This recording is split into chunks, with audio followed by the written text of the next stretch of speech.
C'est en 2 manches de 10. Bah, 2 manches de 15 en 10.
De la finale du championnat du monde à Palacorta.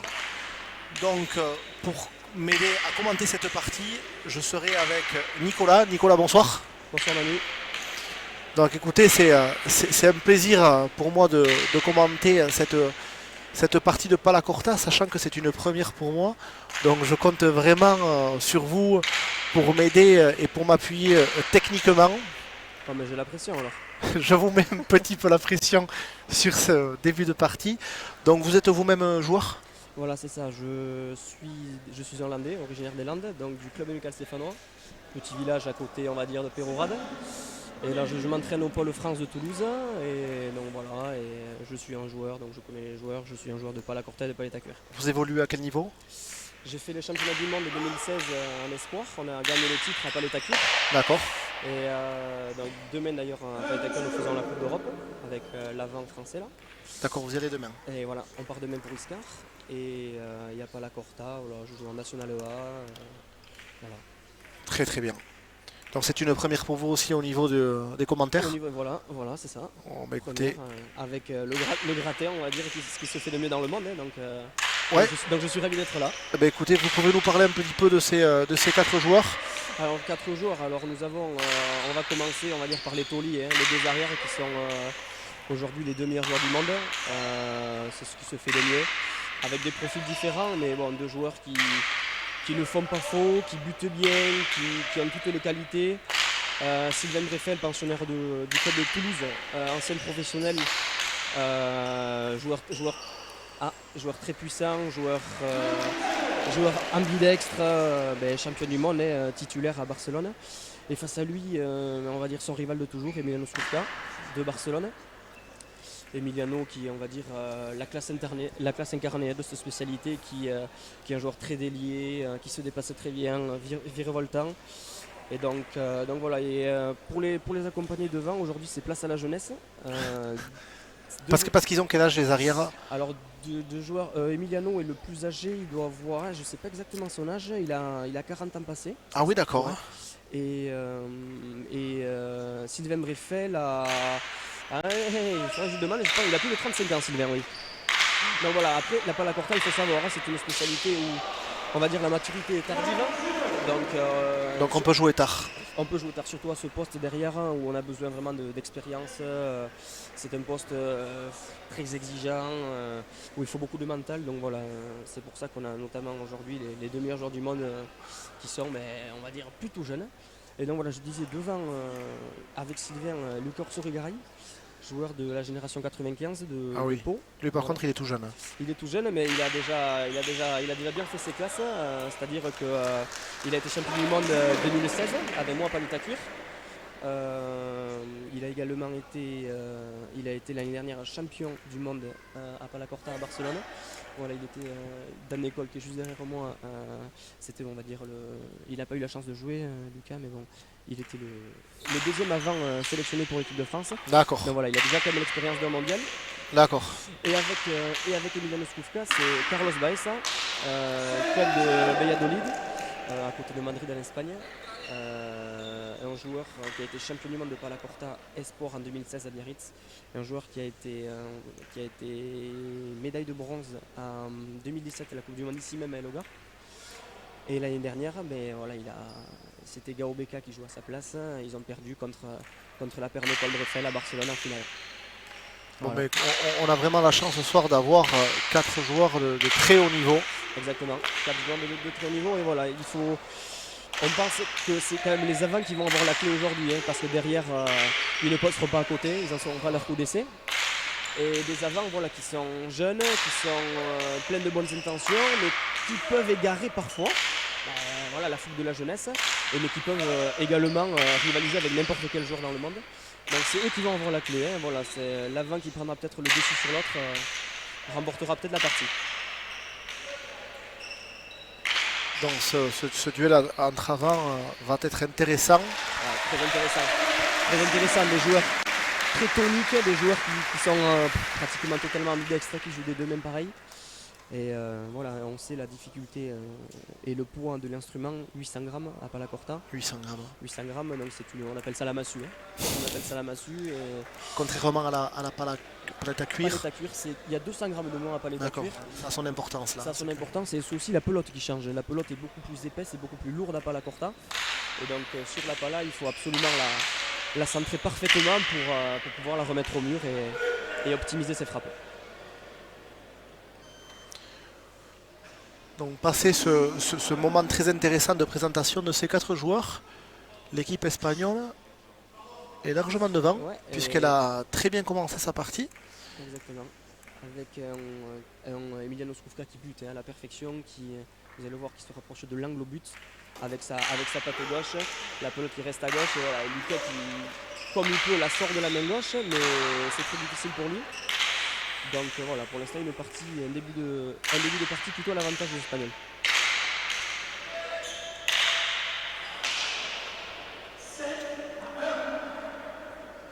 Ah non, une faute de Sylvain qui était un peu loin de la pelote. Faute plutôt inhabituelle. Faute plutôt inhabituelle, faute de début de partie. Voilà, On sent les joueurs sous tension. Hein. Ouais, un peu sous tension. On va dire que les France-Espagne à Palacorta, c'est jamais très amical. Donc, surtout Emiliano Scuffa contre Sylvain Breffel. Donc voilà, mais bon, on compte un peu sur Sylvain pour. Il va rentrer dans sa partie, on s'en fait pas pour ça.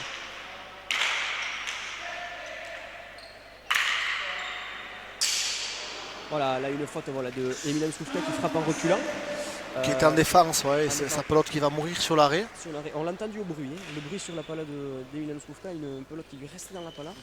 Car ouais, si on ne centre pas la pelote comme on l'a dit tout à l'heure, eh ben, la pelote a très peu de chances d'aller au mur.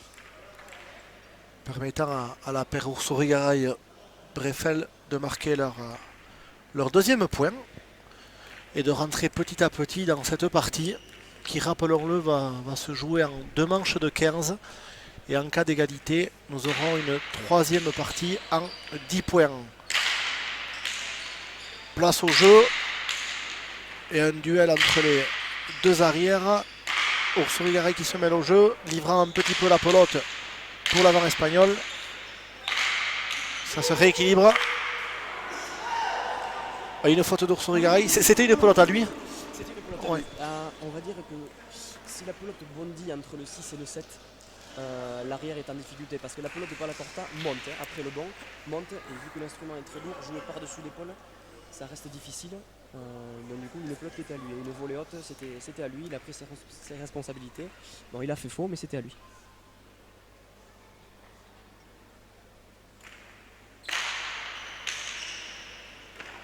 Passe à la demi-faute, la pelote a dépassé le 7, donc deuxième chance pour Emiliano Scuffa. Voilà, rappelons que c'est une demi-faute et non pas une faute, donc l'arrière espagnol va pouvoir engager une seconde fois.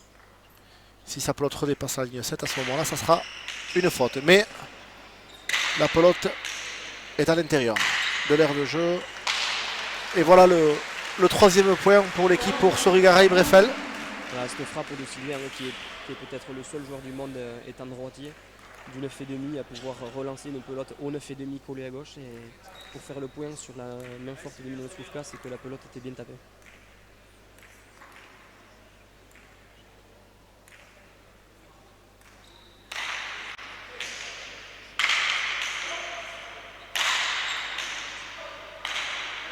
Là, il va y avoir une pelote d'attaque pour Ursurigaray.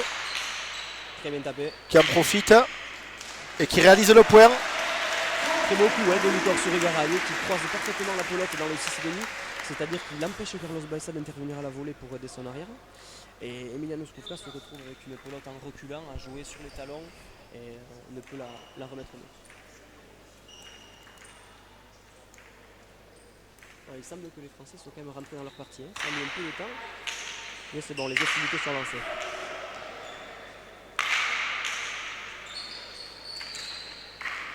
Un super rebot de Emiliano Scuffa.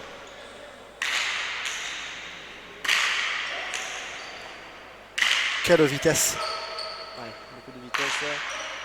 Vous noterez le déplacement, très important. Les petits appuis avant chaque frappe. L'instrument est très lourd, donc on ne peut pas jouer avec le poignet, on ne peut pas jouer en étant mal placé. Donc voilà, ça demande beaucoup de déplacement pour pouvoir mettre la pelote dans les bonnes zones. Voilà, c'est le premier très très gros point auquel on assiste.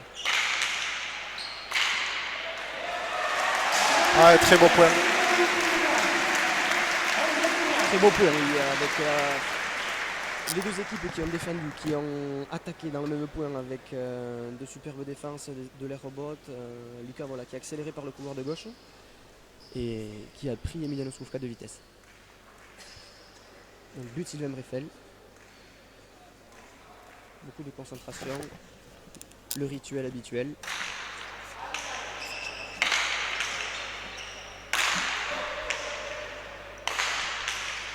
Très bien tapé.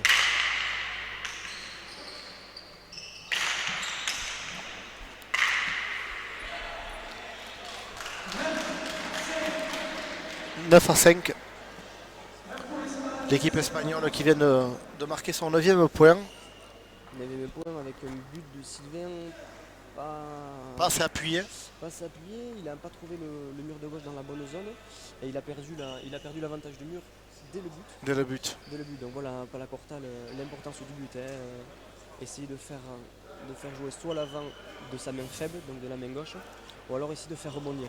Comme on l'a dit tout à l'heure, la pelote quand elle rebondit, elle monte et l'arrière se retrouve avec une pelote à jouer au-dessus de l'épaule et c'est à cette spécialité qui est très exigeante, c'est très difficile de contrôler la pelote.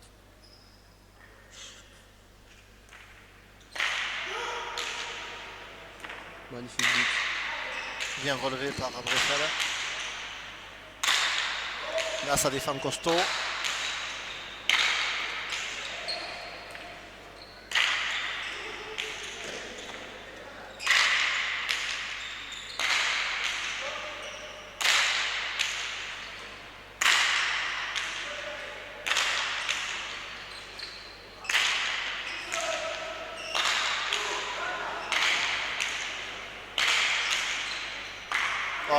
Très joli point d'Urso Garay. Magnifique point où on a vu les Espagnols dominer le début du point avec 4 ou 5 défenses des Français, notamment le Sylvain Breffel de la main gauche. Et Sylvain Breffel a appuyé la seule pelote où il a pu rentrer de la main droite en partant du mur de gauche et où il a repris le mur. Et après, Lucas Urso-Garay a pu enchaîner la volée et a gardé le mur avec des frappes toutes précises. Et poussant les Espagnols à faire au faux. Donc 6-9.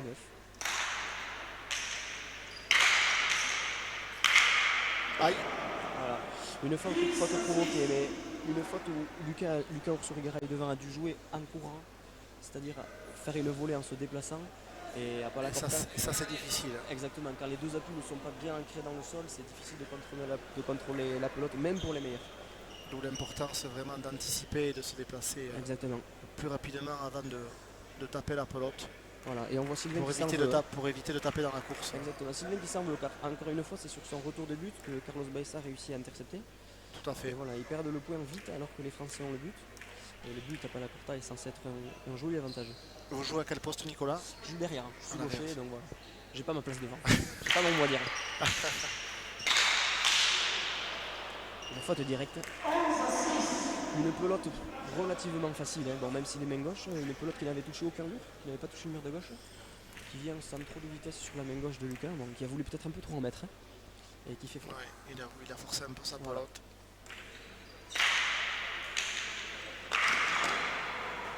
Et deuxième but gagnant d'affilée, avec Emiliano Scoufla, qui a cette particularité d'être gaucher, c'est-à-dire que quand il coupe la pelote sur le but et qu'il touche l'angle, le mur de gauche, la pelote accélère vers la partie droite de la cancha. Et puis ça décroise complètement exactement. Donc c'est à Lucas la trajectoire de la pelote. Voilà, c'est à Lucas d'anticiper sur la partie droite, de rentrer à la volée. Et là, voilà, il était en bout de course, il n'a pas pu relancer la pelote.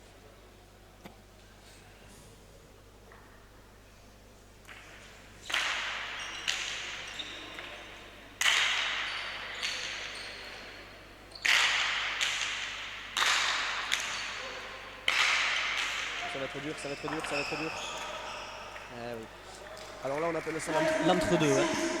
Carlos Baeza qui a joué une pelote au-dessus de l'épaule, qui a donc mis beaucoup d'effets. La pelote a eu une trajectoire un peu parabolique et tombé au 6,5 juste derrière Lucas, donc il n'a pas pu l'intercepter. Il n'a pas pu l'intercepter de la volée. Et Sylvain s'est retrouvé court, là laissant les rebotes. Alors quand on laisse passer la pelote à les rebotes à Palacorta, ça devient très vite compliqué. C'est très compliqué. Notamment la différence avec la palette à cuir. La palette à cuir, on a beaucoup de rebotes avec une pelote qui remonte un peu plus. Et qui est plus légère. Voilà, qui est moins capricieuse à les rebotes. À Palacorta, la pelote plonge sur le mur du fond. C'est beaucoup plus difficile à relever. Ouais, par contre, il vous fait mentir parce que là, pour le coup, il a très bien défendu. Exactement, c'est un des seuls à pouvoir faire ça. Mais là, il est quand même cantonné derrière à défendre. Très jolie relance.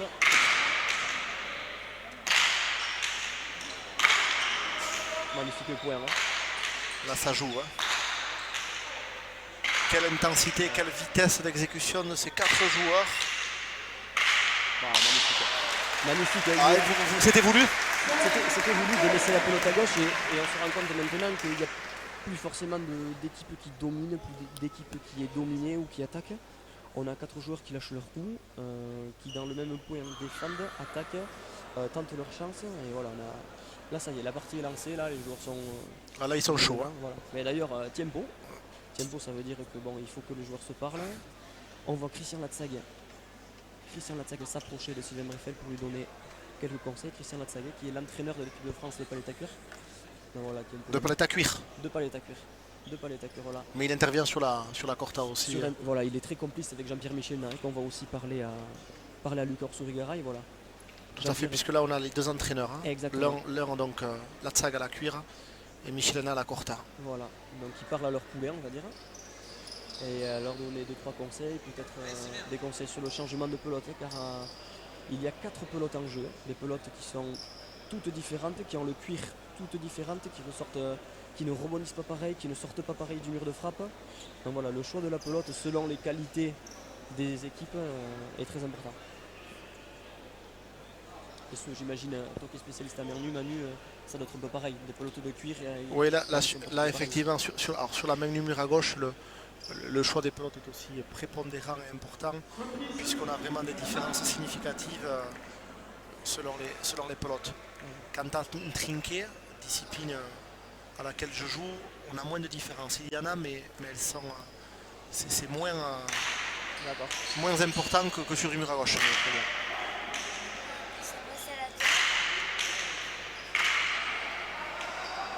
Oh, alors là par contre, dans le jargon on appelle ça Pekio Quince un petit peu. Exactement, voilà, Carlos Baissa qui s'excuser. Qui lève le bras avec Lucas, qui s'excuse, qui a été pris de vitesse par le mur de gauche et qui a mis la pala. Il fallait la mettre. Hein. Qui a mis la pala et qui a fait, on va dire, une espèce d'amorti, un pétio. Et Lucas qui n'a plus de et il réalise le 14e point. Donc dernier but pour cette manche pour l'avant espagnol. Pour l'arrière espagnol, pardon. Puisque c'est vrai que on n'est pas main nue. On rappelle que ce système de marche, on va dire, permet, sûrement les Français risquent de perdre cette manche, mais va leur permettre de repartir à 0-0. À 0-0. Et donc c'est une nouvelle partie qui commence. Et voilà, la finale du mondial, le dernier France-Espagne à Barcelone. On avait eu droit à 3 manches avec les Français qui avaient perdu également cette première manche, assez sèchement qui avait été dominé par les Espagnols. Et voilà, donc peut-être on se retourne vers le même scénario. Vers le scénario de Barcelone il y a quelques mois. Hop, Cerda. Ah, le juge a annoncé la pelote Falta et à juste titre. Et voilà cette première manche remportée par l'équipe espagnole sur le score de 15-9. Score sans appel sur cette première manche. Où l'équipe espagnole est très bien rentrée dans sa partie. Et l'a conclu de belle manière. Voilà, au cœur de la manche, les Français sont revenus. Maintenant, à eux de soigner leur départ pour voilà, prendre le score d'entrée. Voilà, parce que les Espagnols, avec le score, ont forcément joué un peu plus relâché. Ont pu lâcher leur coup et les Français étaient systématiquement derrière et voilà, n'ont pas pu jouer, on va dire, libérés. Alors quel est le statut des joueurs là? On est sur un statut amateur, semi-pro? Alors, il y a Sylvain Breffel qui était professionnel durant les 5 dernières années. Où est-ce qu'il jouait? Il joue à Bilbao, d'accord, à l'Empresa d'Impala. Donc il était professionnel. Venant de Toulouse, il faisait à peu près 1000 km par week-end. Donc il jouait tous les week-ends et parti du championnat professionnel en Espagne, dans le Pays Basque espagnol. Et il travaillait à côté? Et il travaillait à côté, Sylvain est podologue à côté. D'accord. Sylvain est podologue, mais c'était beaucoup de sacrifices pour sa passion. Donc il se faisait le Toulouse de Bilbao aller-retour tous les week-ends pour pouvoir évoluer sur son championnat professionnel. Exactement. D'accord. Depuis la fin de l'année dernière, Sylvain est redevenu amateur et donc a le droit maintenant de reparticiper au championnat de France, au championnat de Ligue et au championnat de France. Lucas Souriga, lui, est amateur, il joue pour la section paloise. Et les deux Espagnols, eux, sont les deux également amateurs, ne sont pas du tout du même club. Donc comme on l'a dit en préambule, on a Emiliano Swiftad du club de Barcelone, qui a fait le championnat avec le français Pierre-Adrien Casteran cette année, du PC Tarbé. donc pour Barcelone. Et devant lui, il y a Carlos Baez, qui est du club de Valladolid, juste à côté, dans le centre de l'Espagne, à côté de Madrid, et qui joue pour Iscar. Donc voilà, Iscar. Et donc ça joue beaucoup à la pelote sur ces secteurs-là? Ouais, ça joue beaucoup à la pelote, et il y a d'ailleurs, comme je te le disais, la Coupe d'Europe du 36 mètres, qui aura lieu demain à Iscar. Et donc voilà, où ces quatre joueurs d'ailleurs seront présents lors de la compétition. Voilà, une compétition qui commencera en demi-finale avec les meilleurs clubs français et les meilleurs clubs espagnols. D'accord, c'est très clair. Voilà. Donc premier point de l'équipe Sorigara Breffel. Voilà, et des points qui sont bons à prendre. Les débuts de manche, Ah ben voilà, oui. il peut y avoir quelques fautes, c'est pas encore le money time on va dire. Donc il faut prendre le score, lâcher ses coups. Et encore une fois, un point avec de la réussite pour Carlos Baïssa. Qui est pris, hein, qui a les pieds joueurs, la pelote dans les pieds, qui la sort en beauté pronto et qui réussit à la remettre. Mais il fait le point. Hein. Il fait le point, voilà, il faut le prendre. Voilà. Lucas qui s'agace un peu, hein, c'est quand même la deuxième fois. Bon, lui pour l'instant n'a pas eu cette réussite. Ça va tourner, ça va tourner. On sent un Breffel assez nerveux. Assez nerveux, qui communique beaucoup avec Lucas, mais deux joueurs qui n'ont quand même pas beaucoup l'habitude de jouer ensemble. Ah ouais. Voilà, ils s'entraînent, ils ne sont pas du même secteur, donc voilà, il y a des repères à prendre. Il y a des repères à prendre et forcément ça passe par la communication, par les tempos, par le choix des pelotes, par beaucoup d'encouragement. Et donc voilà, je crois qu'il a changé de pelote, qui a repris la pelote, leur pelote fétiche de la première manche, pour essayer de repartir sur la même lignée, sur la même dynamique. Pelote qui leur avait réussi. Exactement. Donc il reste avec évidemment. On a eu le cas tout à l'heure à main nue où chacune des équipes reprenait sa pelote. Mais là finalement c'est la même chose.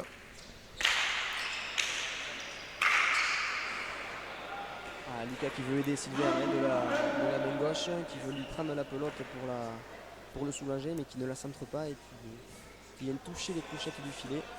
Et qui permet à l'équipe espagnole de marquer son second point, 2-1.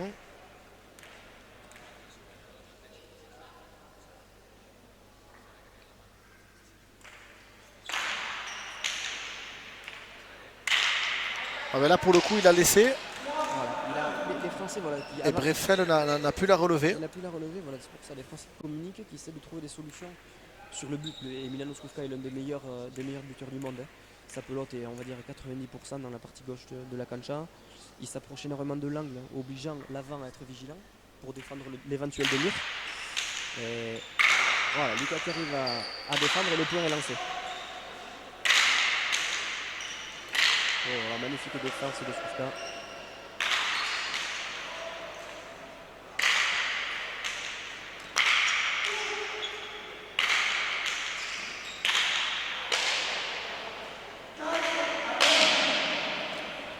Quatrième point de l'équipe espagnole. Les Français qui sont... On entend le bruit, hein. Le bruit sur les palas, ce n'est pas franc en fait. Ce n'est pas franc, ça leur part pas. C'est vrai que c'est pas le même bruit. Non, c'est pas le même bruit et forcément donc ils se retrouvent un peu acculés à défendre et ils font faux, ils n'arrivent pas pour l'instant à se libérer. Ouais.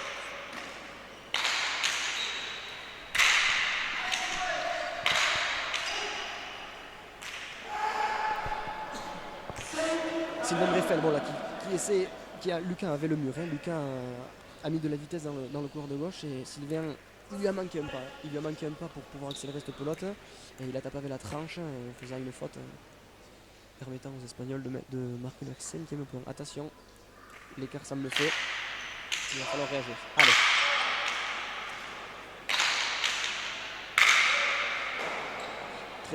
Très belle zone trouvée par Carlos Baeza avec une frappe avec beaucoup de vitesse, avec une zone dans le 6,5 sur la volée haute, main gauche de Lucas Sorigara. Donc pelote forcément très dur à contrôler. Et on en est maintenant à 6-1. On parlait tout à l'heure, Nicolas, de l'importance de réussir son début de partie. Malheureusement pour l'équipe de chez nous. Ouais, ce n'est pas le cas. C'est les Espagnols qui sont très réglés. Hein. Oh là là, voilà, heureusement. Heureusement, ce but n'est pas ça. Vous avez vu, la pelote a attrapé l'angle. Et alors, quand la pelote attrape l'angle, c'est on va dire un peu pile ou face. La pelote peut gicler sur la partie droite, donc faire un demi-mur. Ou alors rester à gauche et s'il reste devant le 7, là c'est danger pour l'arrière.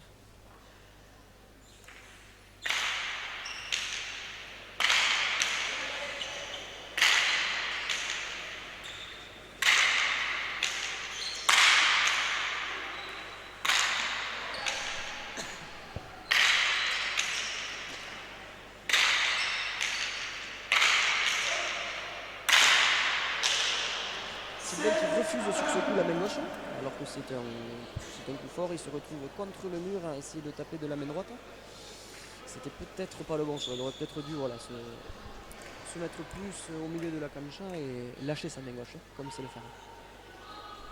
Allez Français, il va falloir réagir, couper cette série là. Alors, on rappelle, les Français menaient 1 à 0. Hein. 1 à 0, ils sont même sur un 7 à 0.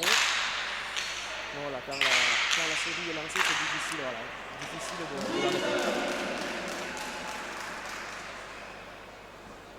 Ouais, avec une nette domination espagnole. Hein.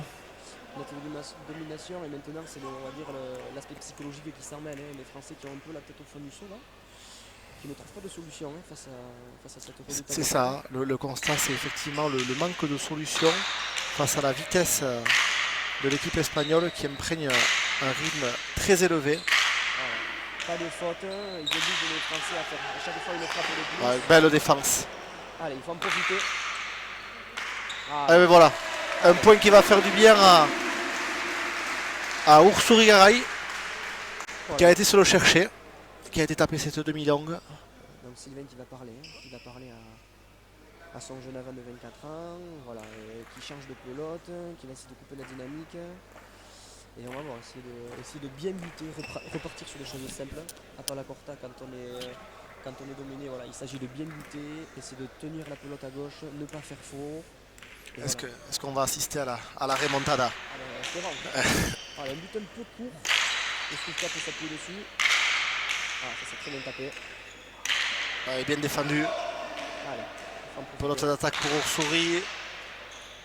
Bien défendu une fois de plus par l'arrière espagnol.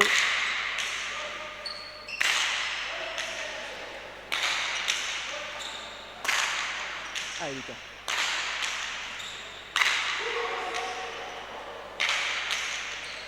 Olé, très très joli point. C'était un point qui va peut-être lui faire du bien, où il a joué de gauche. Ça fait du bien au tableau d'affichage, ça fait du bien dans les têtes. Voilà. Ça fait du bien pour... Allez, maintenant il s'agit d'enchaîner avec un bon but de Sylvain.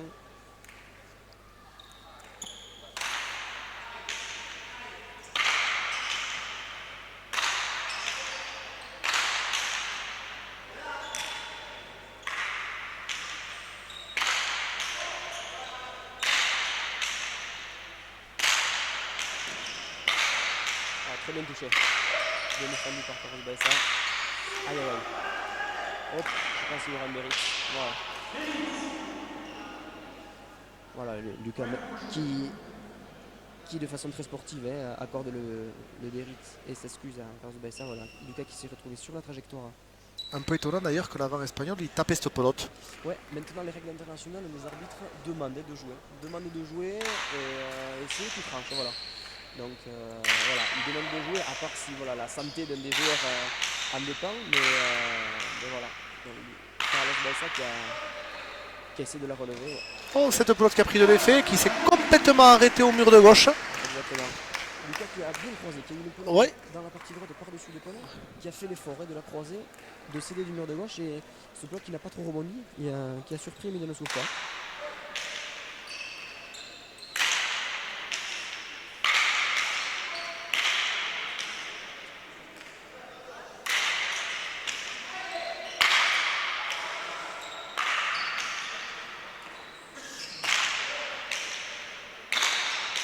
Magnifique gauche de Lucas.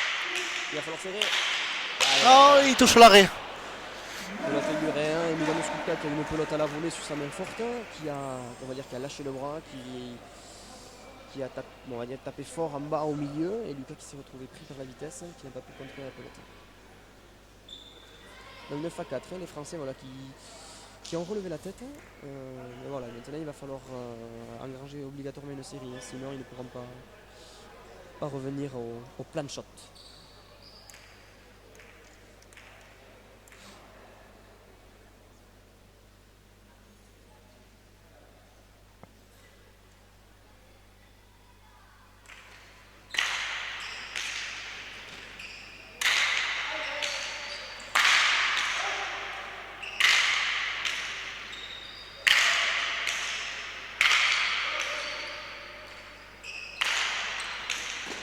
Manu, je sais pas si tu remarques, mais les frappes de Skripka sont, on va dire, 90% dans la partie gauche du terrain. Hein. Les Oui. Français jouent uniquement de la main gauche. Et c'est trop compliqué. C'est un des seuls à avoir ce ratio de pelote. Toutes les pelotes sont dans la partie gauche. Il n'y a pas beaucoup d'attaques. Hein. C'est pas un jeu comme on l'a vu à Merliavand où on assiste à des ganchos, des cortadas à gauche. Hein, voilà. Car il y a d'autres coups efficaces, on va dire, à la corta. Mais arriver si souvent à mettre la pelote dans la partie gauche. Un jeu très sobre, ouais. Voilà. Un jeu très sobre mais très efficace. Très efficace à cette spécialité.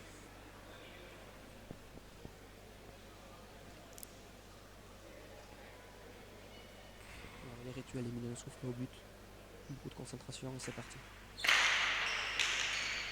Très bon but. Magnifique. Voilà. Encore une fois, un peu de réussite pour l'avant espagnol. Hein. Un peu de réussite. Sylvain a remis le but comme il a pu, juste au-dessus de l'arrêt. Carlos Baissa, du coup, s'est retrouvé sur une pelote de défense et a tapé dans la partie droite. Et Lucas avait la pelote en bout de bras et n'a pu la relever. 11 à 4. But Emiliano Souffla.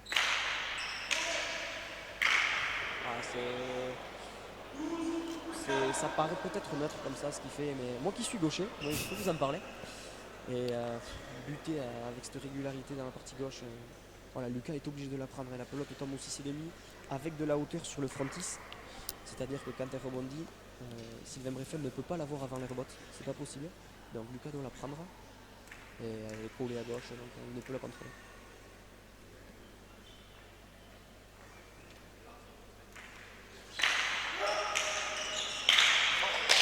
Quel but encore. Magnifique but, Lucas qui a perdu ses appuis, qui regarde le sol, qui a perdu ses appuis et qui a égaré cette main gauche. Et maintenant ça défile, on en est à 13 à 4. L'équipe espagnole a 2 points de la victoire, une équipe très sobre, très efficace et redoutable.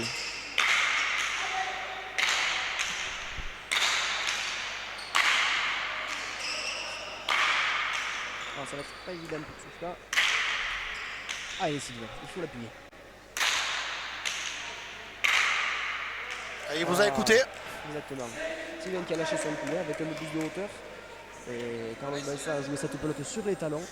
Et donc a égaré sa main gauche et a fait faux à droite.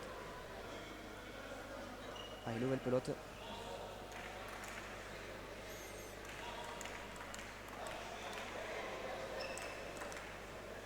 Écoutez votre conseil, lui a porté chance. Voilà. Oh, magnifique. Relance de Souffla.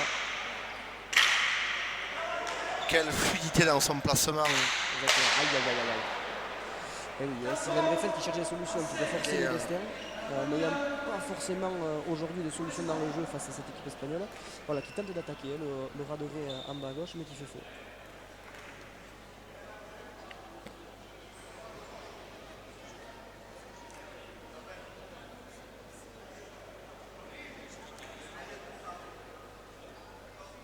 Dernier but de la manche de Milos Kufka. 14 à 5. Voilà, vous voyez, il fait le tour avec son Chatterton. C'est tout un rituel. Hein.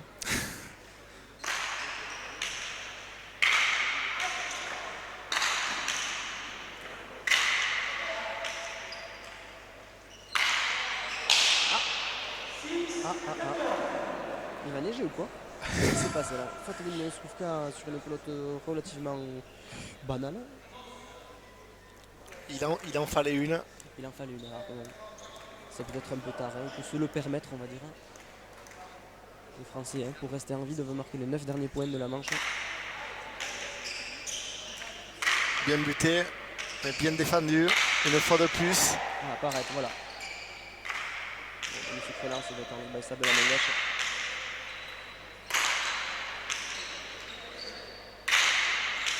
Voilà, beaucoup de longueur. Oh, quelle défense, quelle défense. Lucas qui n'a pu enchaîner, c'est dommage, elle a volé. Voilà, il aura l'occasion de rentrer.